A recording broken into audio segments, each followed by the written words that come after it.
Hello, it's Stephen Bedard, and I want to talk to you about rock and roll. That's right. Where I live, there's recently been a blow up at a high school that has a Christian heritage. That is, it started off as a Protestant Christian school, Christian high school.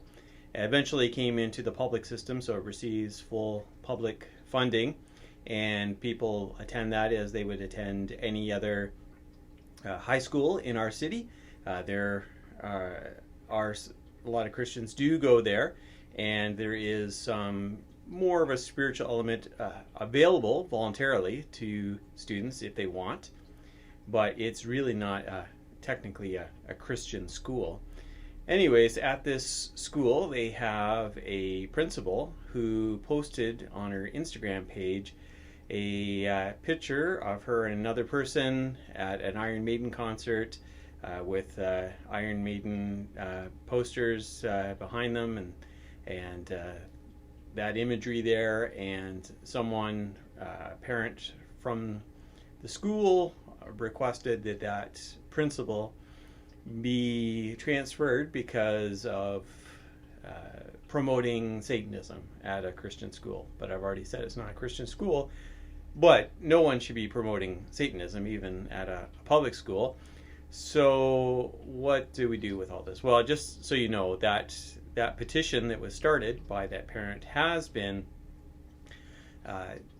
taken down. In fact, there was another petition that was put up in support of that principle that ended up getting far more signatures than the one against.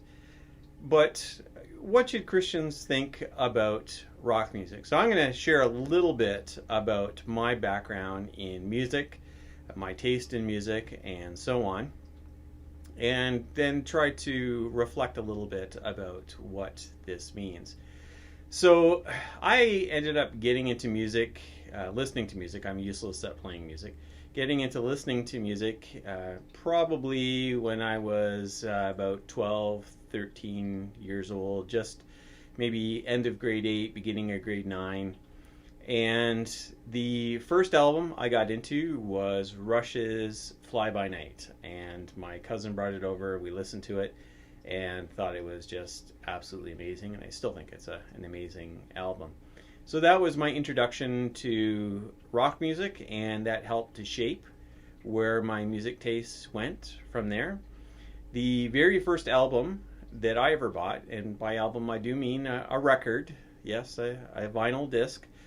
First one I ever bought was, surprise, surprise, Iron Maiden, The Number of the Beast. Can you believe that? And that was my introduction into heavy metal. And so from there I got into a lot of classic rock, heavy metal, some prog rock, all of those kind of things. The bands that I would like were definitely Rush at the top, and Iron Maiden, Judas Priest, Black Sabbath. I slowly got into Yes. Yes was an acquired taste for me, but eventually that came into it. Led Zeppelin was up there. I was into Blue Oyster Cult for a while. A number of other bands in that style. And so I was really into that. And I often think about my days in high school as a loner, as someone who was really on the fringes and didn't have a lot of friends, that I thank God for heavy metal music. And I literally mean thank God, even though I really wasn't much of a religious person. And by the time I was 16, I had left the church, and not long afterwards I was an atheist. But in that time, I do thank God for heavy metal music, because it helped me. Listening to those records, cranking up those records, listening to that loud music helped me to deal with my emotions, and it was really emotionally healthy for me. And it was a good thing for me to be listening to that at that time. You might disagree, but I'm just telling you from my perspective.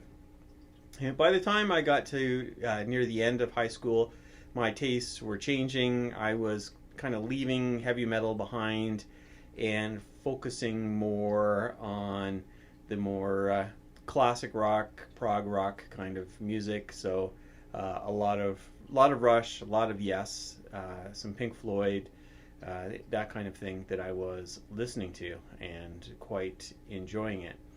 Around that time, I was going through my own spiritual journey, and I've shared about that elsewhere during my time in university.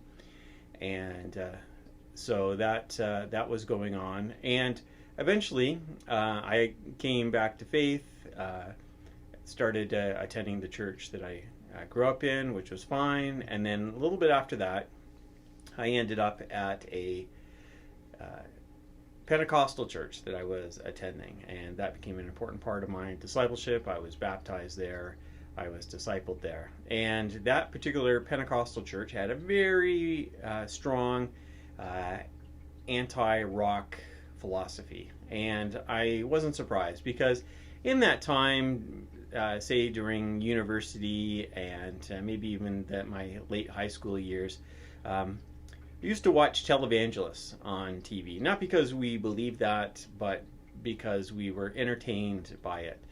And it was very, very common for them to go on long tirades against rock music, especially heavy metal music, talking about how satanic it all was.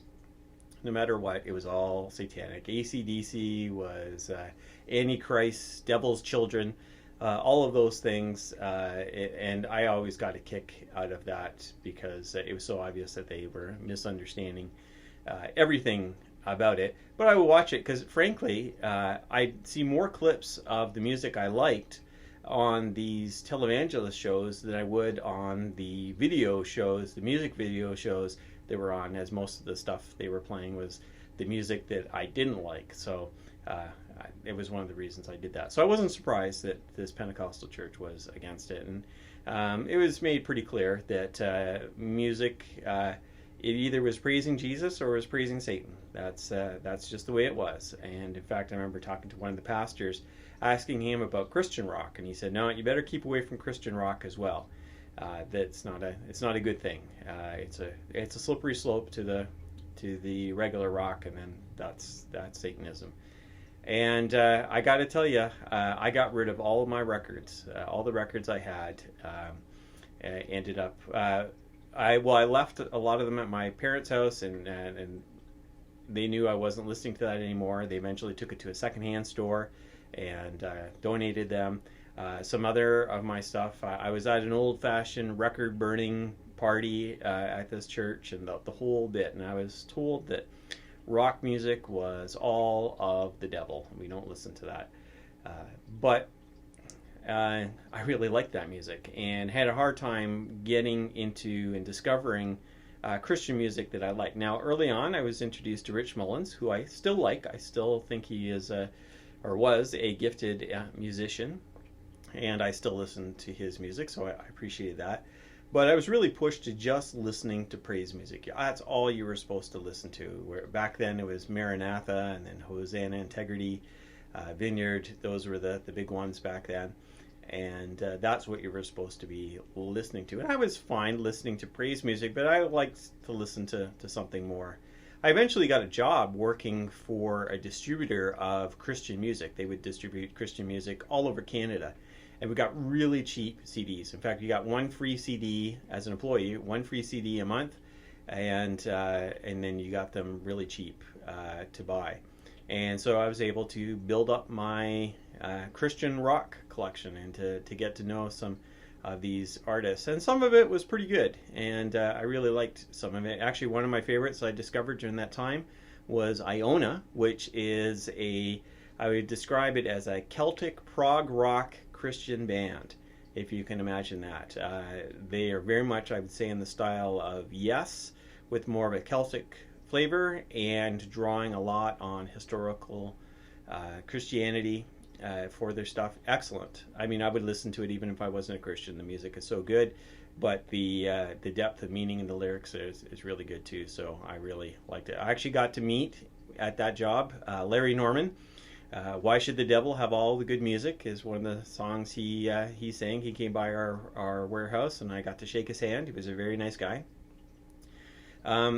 but in that time, I'm beginning to think, why are we not listening to music? Why not just judge music based on the quality of the music, what it's saying, that kind of thing? Because frankly, there were Christian artists who you're finding out weren't living the life that they were putting out there, and there were secular artists, I hate that term, but secular artists who were living good lives, and you had bands like U2 that were at least Bono was very explicitly Christian, very strong in his faith, and was putting it into action. Yes, dropping the F-bomb a lot, but really having a high Christology and strong faith there. And the lines were getting blurred. So eventually I said, you know what, I'm going to listen to the music that I listen to. I'm listening to it on the radio, getting into it more, and started appreciating some of this. I had some opportunities. One place where I was pastoring the chair of deacons.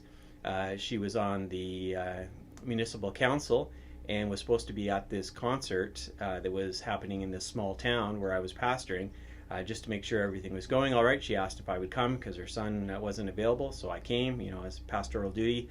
I got to see the B-52s and Alice Cooper. Alice Cooper is a Christian, by the way. But there was nothing specifically Christian about that concert, and it was a great time. And have had some chances to see a number of concerts since then. Some really, really good concerts. My kids have gotten into classic rock. I listen to a lot of classic rock.